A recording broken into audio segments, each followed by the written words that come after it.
안녕하세요. 가톨릭 영성심리상담소 소장 홍성남 신부입니다.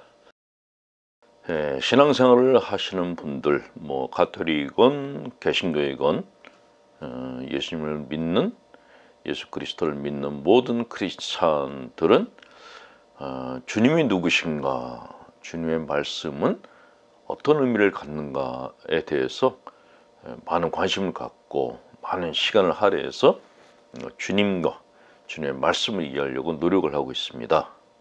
그런데 한 가지 간과하고 있는 것은 신앙생활을 더 깊이 있게 하기 위해서는, 주님을 더 가까이 알기 위해서는, 또 주님께 더 가까이 가기 위해서는 나는 누구인가 라는 것도 관심을 가져야 된다는 것이죠. 간혹 어떤 분들은 하느님이 아닌 자기 자신을 알려고 하는 것은 그 무신론자들이나 하는 짓이 아니냐라고 말을 하기도 하는데, 그렇지 않습니다. 나를 아는 것이 바로 주님을 아는 것이고, 나를 아는 것이 복음 말씀을 더 깊이 있게 이해하기 위한 지혜로운 선택이라는 것을 강조하고 싶습니다. 그래서 이 시간은 나는 누구인가에 대해서 좀 말씀을 드릴까 합니다. 자, 우리는 나는 누구인가라는 의문을 가지면서 만족할 만한 답을 찾으려고 오랜 시간 동안 노력을 해왔습니다. 그러나 답은 쉽게 구해지지 않았습니다. 그리고 답을 구했다고 하더라도 만족하지는 않았습니다. 왜냐하면 나라는 것에 대한 그 개념이 항상 진화하고 변화되어 왔기 때문에 그렇습니다. 자, 심리학에서 자아에 대한 연구 역사는 오래됐지만 특히 1980년대 폭발적으로 이렇게 자아 심리학에 대한 연구가 일어났다고 합니다. 자, 우리는 흔히 자신을 움직이는 내부에 진짜가 있다라고 생각합니다. 그것을 진아라고. 비록 내가 보이는 행위가 상황마다 다르고 감정이 시시각각 바뀌어도 그런 것들에 의해서 영향받지 않으면서 지속적으로 나의 외현적 행위에 영향을 미치는 진짜 존재가 내 안에 있을 것이다 라는 믿음을 가졌어요. 그 진짜 나, 그게 바로 진아라고 여겼던 것입니다. 그러니까 이 진아를 발견하면 나에 대한 모든 수수께끼가 풀릴 것이다 라고 생각했습니다.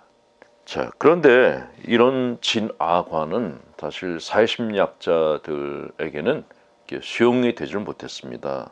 왜냐하면 이런 단일적 자아관보다는 자아는 다양한 것들로 구성된 복합체다라는 것이 사회심리학자들의 견해이기 때문에 그렇습니다. 자, 이런 관점을 최초로 체계적으로 제시한 사람이 윌리엄 제임스입니다. 윌리엄 제임스는 1842년에서 1910년 사이에 살았던 사람인데 미국 하버드 대학에서 심리학을 가르쳤던 분입니다.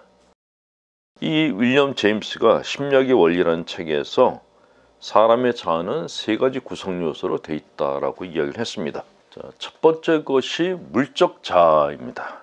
물적 자아란 뭐냐? 물적 자아는 개인이 지니고 있는 것으로 자기의 신체, 의상, 가족, 집, 그리고 소유물로 구성되어 있다. 이들은 모두 내가 누구라고 하는 것을 알려주는 대표적인 것들이다. 우리는 귀중한 것을 잃거나 여의게 되면 자기의 한 부분을 잃은 듯한 비탄에 빠진다. 물적 자아가 갖는 중요성은 우리가 타인의 특성을 파악할 때 그의 소유물들이 지닌 속성을 통해 파악한 데서도 잘 드러난다. 즉 우리는 그의 옷차림새를 보고서 또는 그가 지닌 자동차가 얼마나 고급인지에 의해서 그의 성격의 면모들을 유추해내는 것이다. 그랬어요. 자, 이런 물적 자아가 특별히 이렇게 확대된 그런 그룹들이 모인 것이 있습니다. 이런 그룹들은 대개 내적 의식 수준이 상당히 이렇게 저급한 경우가 많습니다. 그래서 이런 집단에서는 돈을 많이 벌게 되면 스스로 자기 자신을 갖다 귀족화하는 자기 귀족화 현상을 보입니다. 돈을 많이 벌었다고 자기네가 무슨 가라고 가짜를 붙이는 것이죠. 귀족이라는 것은 어려운 사람들 또 서민들에게 많은 혜택을 주고 그 서민들로부터 공인됐을 때, 존경받는 대상으로 인정받았을 때 진정한 귀족이라는 그런 호칭을 누릴 수가 있는 것이죠. 그런데 천민자본주의 사회, 내적 의식 수준이 낮은 사회에서는 돈만 벌면은 귀족이 된 것 같은 그런 자기 착각 현상, 자기 착란 현상에 잘 빠진다라는 것입니다. 이런 사회에서 흔히 쓰는 말이 개같이 벌어서 정승처럼 쓴다라는 말이 바로 이 집단 안에서 통용되는 그런 말인 것입니다. 자, 이런 집단이 권력화되고 주도권을 잡았을 때 그 사회를 뭐라고 부르는가? 천민자본주의라고 부릅니다. 진정한 자본주의, 건강한 자본주의는 부자들이 가난한 사람들에 대한 배려를 합니다. 그 다음 자아가 사회적 자아입니다. 사회적 자아는 우리가 접촉하는 타인들로부터 받게 되는 자기에 대한 인상평가들이라고 합니다. 제임스에 의하면 우리는 남과 단순히 어울리는 것이 아니라 남들에게 나를 내보이기 좋아하고 좋게 인정받는 욕구가 있다고 합니다. 사람들은 자기가 관심 있는 평가를 받으려는 주위 사람들의 수에 해당하는 만큼의 사회적 자아가 있다고 합니다. 주위 사람이 나쁜 평가를 하면 이는 곧 그 평가를 받은 사람의 자아에 상처를 입힌다는 것이죠. 사회적 자아에 대해서 특별히 예민한 것이 바로 연예인들, 정치인들이죠.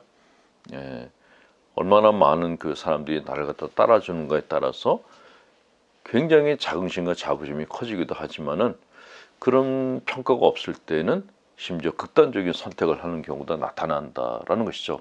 그것이 바로 사회적 자아라는 것입니다. 그 다음이 심적 자아입니다.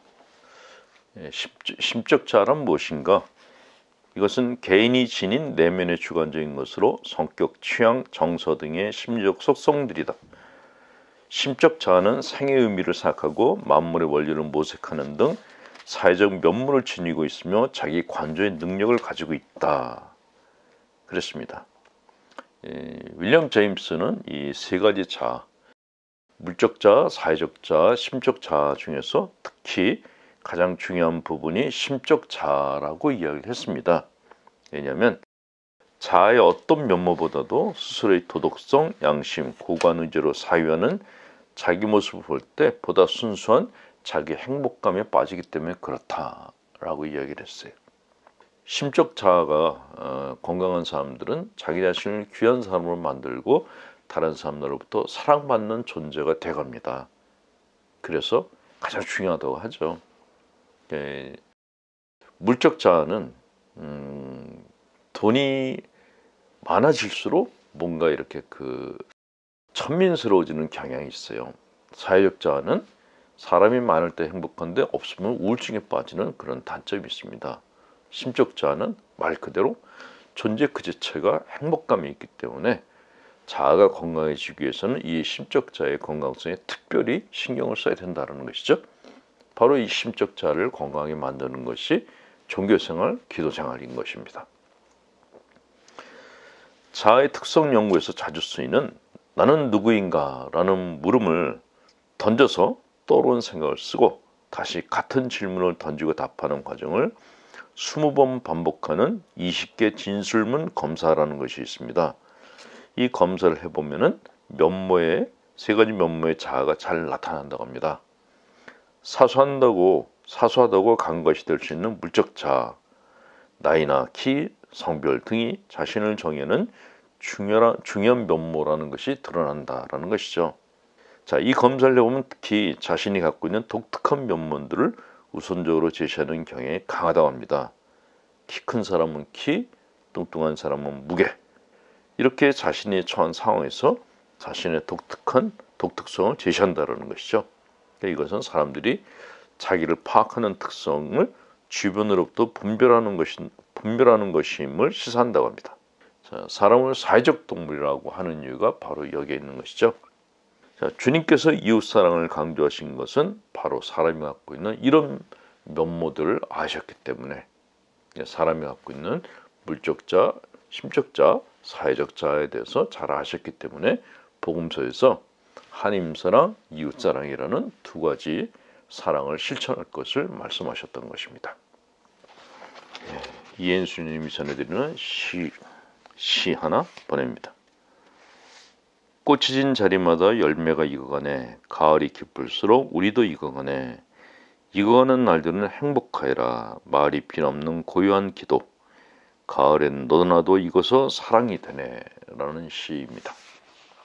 강복드립니다. 전능하신 하나님, 성부와 성자 성령께서는 우리 교우들에게 축복을 내리셔 길이 머물게 하소서. 아멘. 홍성남 신부였습니다.